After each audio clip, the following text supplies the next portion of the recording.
The Mercedes-Benz screeched to a halt in front of the dilapidated compound, and Amara's heart nearly stopped. Through the dusty window, she watched as Uncle Bernard stepped out, his face twisted with that cruel smile she'd come to dread. Behind him, a tall, dark-skinned man in a faded driver's uniform emerged from the car, his eyes downcast, shoulders slightly hunched. "Get out here, girl." Uncle Bernard's voice cut through the humid Lagos air like a machete.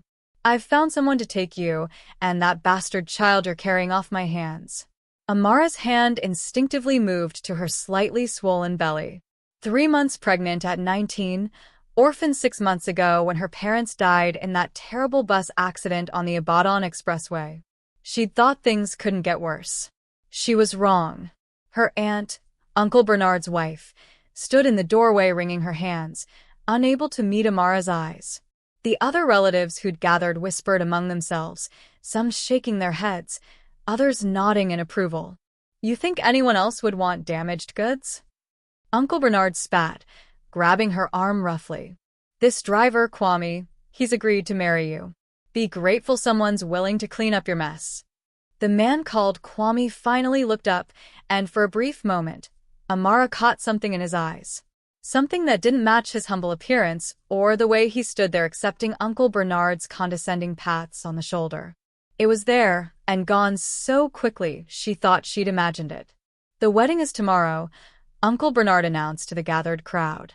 "She has no dowry, no value, but Kwame here needs a wife and doesn't mind taking on another man's child. It's settled." Amara felt the world spinning. Tomorrow? She barely knew this man's name. The father of her child, Daniel, had disappeared the moment she'd told him she was pregnant. He'd been a university. The compound fell silent except for the distant sound of Lagos traffic and a neighbor's radio playing high-life music. Uncle Bernard's grip on Amara's shoulder loosened slightly as he turned to face the 3 men in suits. They looked like they'd stepped out of a corporate boardroom, their shoes alone probably worth more than everything in the compound combined. Kwame straightened his posture, and Amara noticed something remarkable. The hunched shoulders disappeared. The downcast eyes lifted. In that moment, he seemed to grow taller, more imposing. When he spoke, his voice carried an authority she hadn't heard before. "I am Kwame Osei." The lead man, a distinguished-looking gentleman with graying temples, smiled broadly. "Sir, we've been trying to reach you. There's an emergency with the Port Harcourt acquisition. The sellers are threatening to back out. They need your signature today." Uncle Bernard's face went pale. "Sir, what is this about?" "This man is my driver." "Your driver?" The businessman looked genuinely confused. He turned to Kwame. "Sir, should I explain, or would you prefer to handle this?" Kwame held up his hand. "Give us a moment, Patterson." He turned to Uncle Bernard, and Amara watched her uncle actually take a step backward. "I am not your driver, Mr. Bernard. I never was. But you've been driving me for 3 weeks." Uncle Bernard sputtered. "I hired you from the agency." "You hired a man who looked like me from the agency," Kwame said calmly. "His name is Joseph, and he's my second cousin. When he told me about the young pregnant woman you kept mentioning you needed to get rid of, I became interested. So I offered to take his place for a few weeks. He's currently enjoying a paid vacation in Ghana." Amara's mind reeled. None of this made sense. She looked at the men in suits, then back at Kwame, trying to piece together what was happening. Uncle Bernard found his voice again, though it trembled. "This is some kind of trick. You're trying to—" "I'm trying to nothing," Kwame interrupted. "Tell me, Mr. Bernard, do you know who owns the building where your import business operates?" Uncle Bernard's mouth opened and closed like a fish. Amara had heard him boasting for months about the new warehouse space he'd rented in Apapa, how it was going to make him rich, how he'd finally moved up in the world.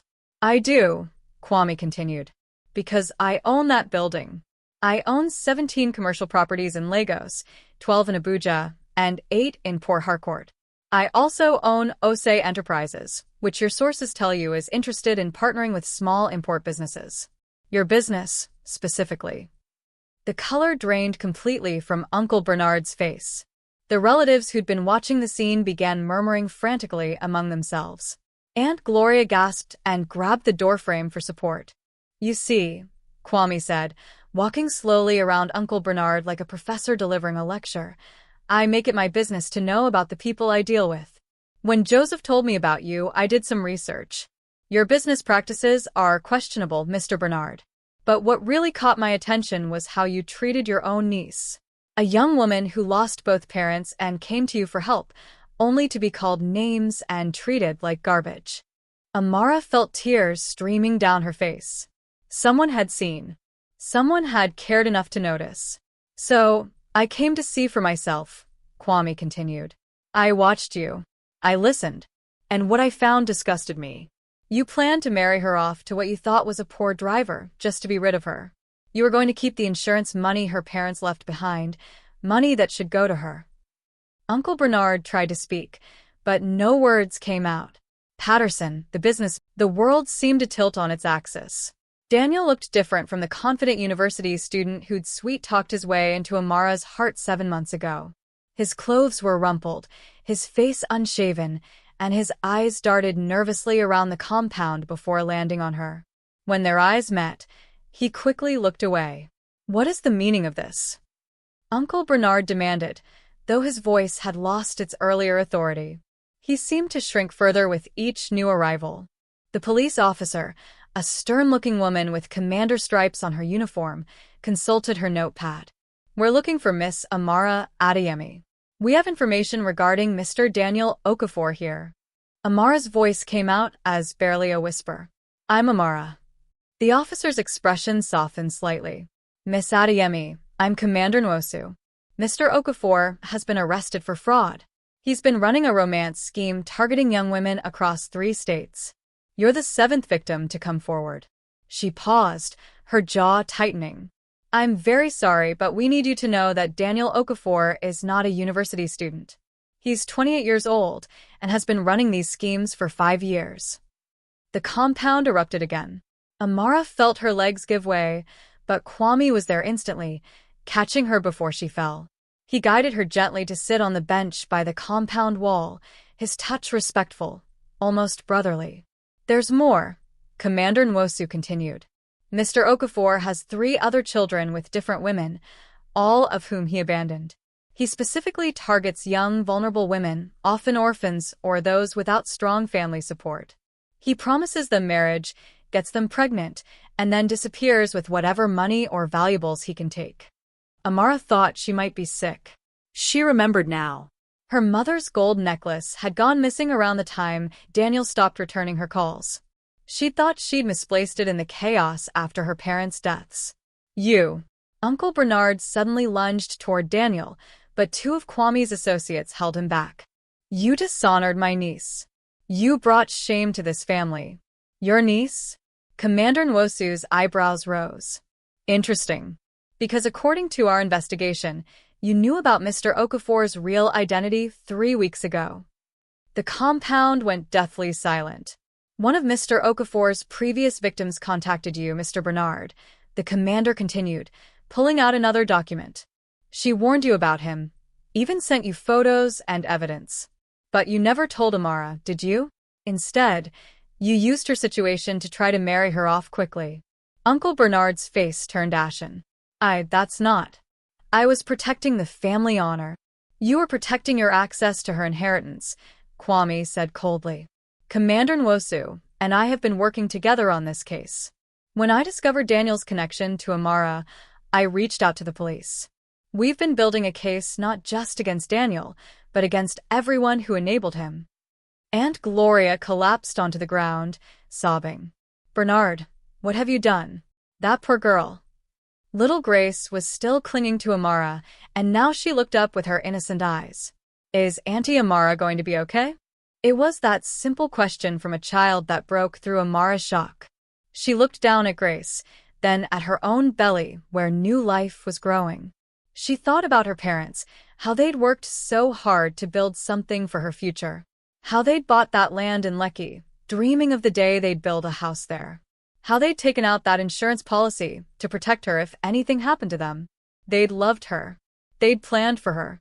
And she'd let grief and loneliness make her vulnerable to Daniel's lies. But she wasn't alone. Not really. Yes, Grace, Amara said, her voice stronger now. I'm going to be okay.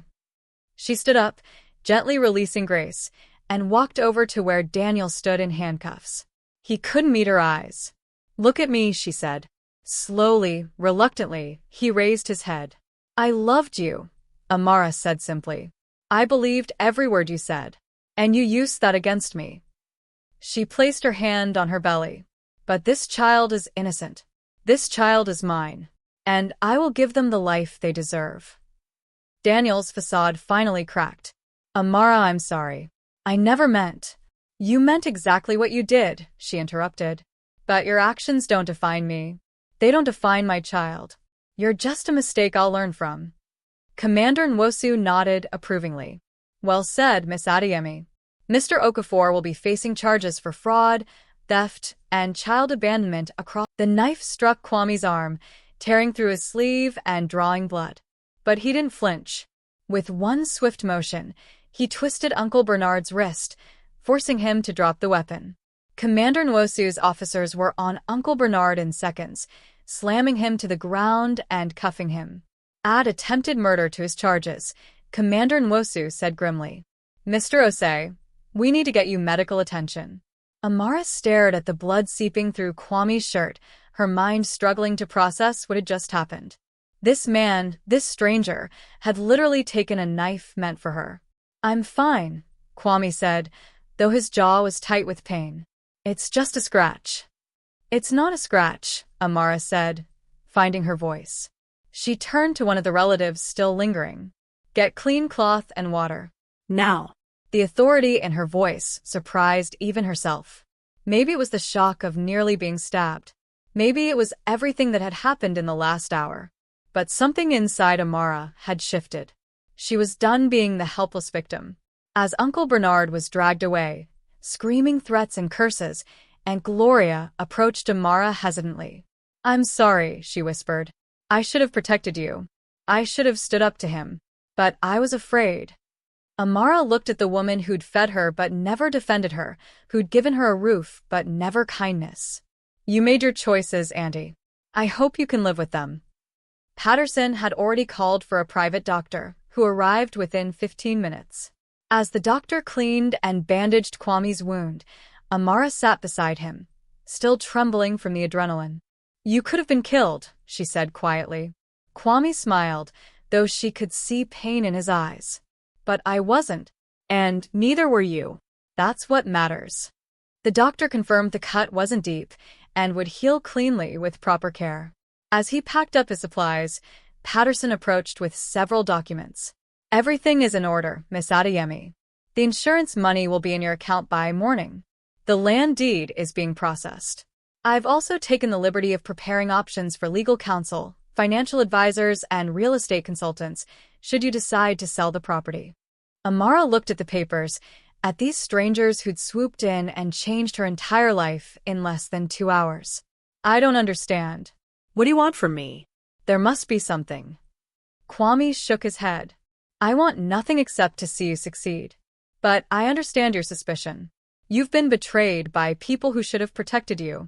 Trust isn't easy to rebuild. He pulled out a business card and handed it to her. This is Patterson's number and my office contact. Take time to think. Hire your own lawyer if you want. Verify everything we've told you. Make your own decisions. The money and property are yours regardless of whether you ever speak to us again. Commander Nwosu had finished processing the scene and came over. Miss Adeyemi, you'll need to come to the station tomorrow to give a full statement about both Mr. Okafor and your uncle's attack. But for tonight, do you have somewhere safe to stay? Amara looked around the compound that had been her prison for 6 months. I don't know. She can stay at the Meridian Hotel, Kwame said.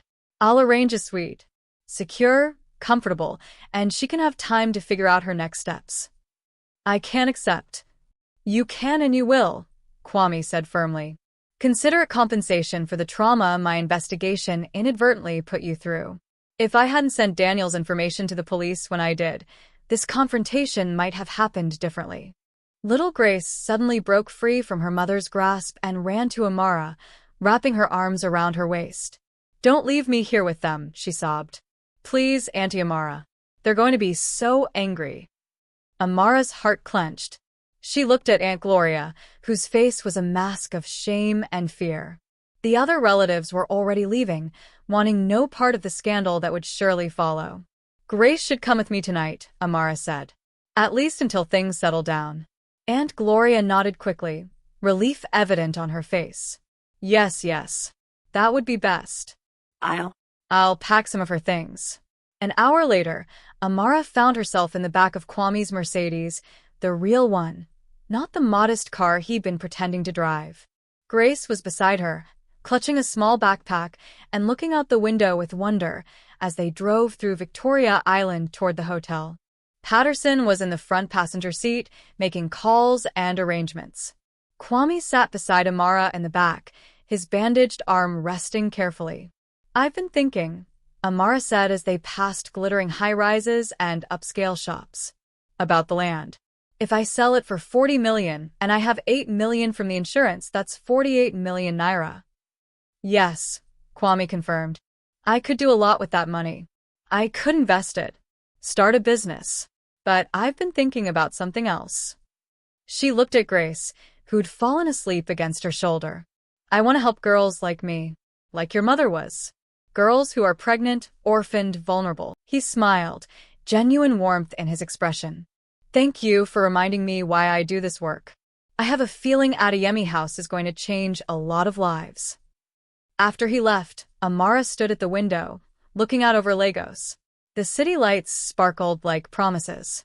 Grace came and stood beside her, slipping a small hand into hers. Is this real?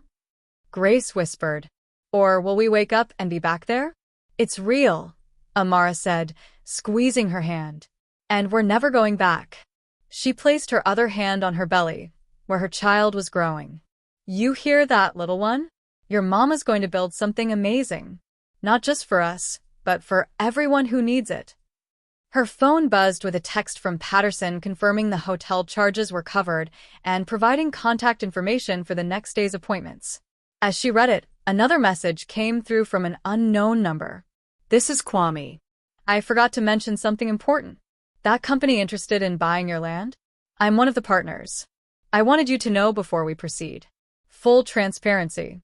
If you prefer to sell to someone else or keep the land, I completely understand. The choice is yours. Always. Amara smiled at the message. Transparency. Respect. Choice. 3 things that had been stolen from her for so long, now freely given. She typed back a simple 6 months had passed since that chaotic day in Uncle Bernard's compound, and Amara stood in front of a newly constructed building in Lekki, her hands resting on her now prominent belly. The sign above the entrance read, Adeyemi House, a place of hope and new beginnings, in bold letters that gleamed in the afternoon sun. Grace, now 8 years old and living permanently with Amara after Aunt Gloria had willingly signed over guardianship, tugged at her dress. Auntie, they're ready for the ribbon cutting. Amara smiled down at her. Grace had blossomed in these months, her shy demeanor replaced with confidence and joy. She attended a good school now, one where teachers actually cared about their students. The crowd gathered for the opening was larger than Amara had expected. Local government officials, potential donors, journalists, and most importantly, the first group of young women who would call Adeyemi House home. 12 girls, ages 16 to 22, all pregnant or new mothers, all without family support. All looking for the same thing Amara had needed, a chance. Kwame stood near the front, his arm fully healed, wearing one of his typical elegant suits. Over the past months, he'd become not just a business partner, but a genuine friend. He'd never once made Amara feel indebted or pressured. Every decision about Adeyemi House had been hers to make. Patterson was there too, clipboard in hand as always, but with a rare smile on his usually serious face. Commander Nwosu had come as well, taking time from her busy schedule. She'd kept Amara informed throughout Daniel's trial. He'd been sentenced to 12 years in prison for fraud and child abandonment. Uncle Bernard had received 8 years for fraud, embezzlement, and attempted murder. Aunt Gloria had divorced him and moved to Ibadan to live with her sister, sending Grace letters every week filled with apologies and promises to be better. As Amara approached the podium, her heart raced. Public speaking had never been her strength, but this was her vision, her mission. She needed to find the words. "Good afternoon, everyone," she began, her voice slightly shaky. 6 months ago, I was standing in a compound, being told I was worthless. Damaged goods. A burden no one wanted. I was pregnant, orphaned, and alone. I had every reason to give up. She paused, looking at the faces in the crowd, especially the 12 young women who would be the first residents. But someone saw me differently. Someone saw potential where others saw problems. Someone took the time to care. She gestured to Kwame. Because of that kindness, I'm standing here today, not just as a survivor, but as someone who can help others survive. Grace squeezed her hand encouragingly. Adeyemi House isn't just a building, Amara continued, her voice growing stronger. It's a promise. A promise that no young woman will be called damaged goods because she made a mistake or trusted the wrong person. A promise that pregnancy doesn't mean the end of dreams, but sometimes the beginning of new ones. A promise that family isn't always blood. Sometimes it's the people who choose to stand by you. The crowd applauded, and Amara felt tears pricking her eyes. Inside these walls, our residents will find safe housing, vocational training in skills like tailoring, catering, computer programming, and business management. They'll have access to healthcare, counseling, and childcare support. Most importantly, they'll find a community that believes in them. She pulled out the large ceremonial scissors for the ribbon cutting. This house is named after my parents, Mr. and Mrs. Adeyemi, who taught me that true wealth is measured not by what you have, but by what you give. They would be proud to see their legacy become a place of healing. As she cut the ribbon, the crowd erupted in cheers. The 12 young women rushed forward, and Amara found herself engulfed in grateful hugs. One girl, Blessing, barely 17 and 8 months pregnant, was crying. "Thank you," Blessing whispered. "My family threw me out. I've been sleeping in churches and bus stops. I thought I would die on the streets." "You're home now," Amara said firmly. "And you're going to be okay. I promise." The tour of the facility took over an hour. The building had individual rooms for each resident, a communal kitchen and dining area, a nursery for the babies, classrooms for training, a library, and a peaceful garden courtyard. Everything had been designed with input from social workers and women who'd experienced similar situations. After the official ceremonies ended and most guests had left, Kwame found Amara in the garden, sitting on a bench and watching the residents explore their new. They sat in comfortable silence, watching as Grace played with some of the younger residents, her laughter floating across the garden. "I had my ultrasound yesterday," Amara said eventually. "I'm having a girl." Kwame's face lit up. "Congratulations. Have you thought about names?" "Hope," Amara said without hesitation. "Because that's what she represents. That's what this place represents. Hope that things can be better. That we can be better." Her phone buzzed with a message. She smiled when she read it. It's from Blessing. She wants to know if she can help cook dinner tonight for everyone. Says her grandmother taught her how to make the best jollof rice in Benin City. "That's the spirit of this place already taking root," Kwame observed. Everyone contributing, everyone valued. As the sun began to set over Lagos, casting golden light across Adeyemi House, Amara felt her daughter kick inside her. She placed her hand on her belly and whispered, "You're going to grow up in a different world, little Hope. A world where women lift each other up instead of tearing each other down. Where making mistakes doesn't define your worth. Where kindness matters more than blood relations." Grace ran over, breathless and excited. "Auntie, Blessing says she'll teach me how to make jollof rice. Can I help with dinner?" "Of course you can," Amara said, pulling her into a hug. As Grace ran back toward the building, Kwame stood and extended his hand to help Amara up. "Come on. We shouldn't miss the first official dinner at Adeyemi House." Inside, the dining hall was filled with chatter and laughter as the residents worked together to prepare the meal. These young women, who'd arrived hours ago as strangers united only by hardship, were already becoming a community. Amara stood in the doorway, taking it all in. 6 months ago, she'd been hopeless, broken, convinced her life was over. Now she was here, about to become a mother, running a shelter that would help hundreds of women, surrounded by people who genuinely cared about her. "What would you have done in my situation?" she asked Kwame suddenly. "If you'd been the one alone, pregnant, with relatives who saw you as a burden?" He considered the question seriously. "I'd like to think I would have fought back, stood up for myself. But honestly, I probably would have felt as lost as you did. Sometimes we need someone else to see our worth before we can see it ourselves." "Then I hope everyone who needs it finds their someone," Amara said. "Whether it's here at Adeyemi House or somewhere else. Everyone deserves to be seen, to be valued, to be given a chance." The meal was chaotic and beautiful. 12 young women, one 8-year-old girl, and several staff members crowded around tables, sharing food and stories. Blessing's jollof rice was indeed exceptional, and everyone agreed it should become a weekly tradition.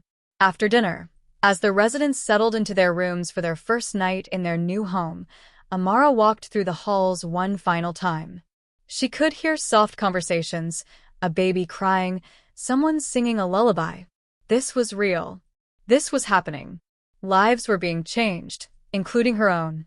Before leaving, she stopped at a wall in the main hallway where they'd hung photos of the donors and supporters.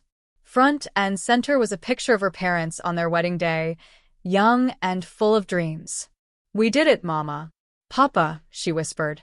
"We turned pain into purpose. Just like you taught me." As she drove home with Grace sleeping in the back seat, Amara thought about the journey that had brought her here. The betrayal, the cruelty, the moment she'd almost given up. And then the unexpected kindness, the revelation that she was worth fighting for, the discovery that her worst moment could become her greatest purpose. Her phone buzzed with messages flooding in. A local news station wanted to interview her. 3 more young women had applied for residency. A corporate donor was interested in funding a second location. Adeyemi House was just the beginning. Tomorrow, she would wake up and continue building. Continue fighting for young women who needed someone to see them, to value them, to give them a chance. She would raise her daughter in a community of strength and support. She would honor her parents' legacy and Kwame's mother's memory. But tonight, she would rest. She would be grateful. She would acknowledge how far she'd come from that desperate moment in Uncle Bernard's compound. The white uncle who'd tried to force her into marriage with a man he thought was a poor driver had ended up in prison.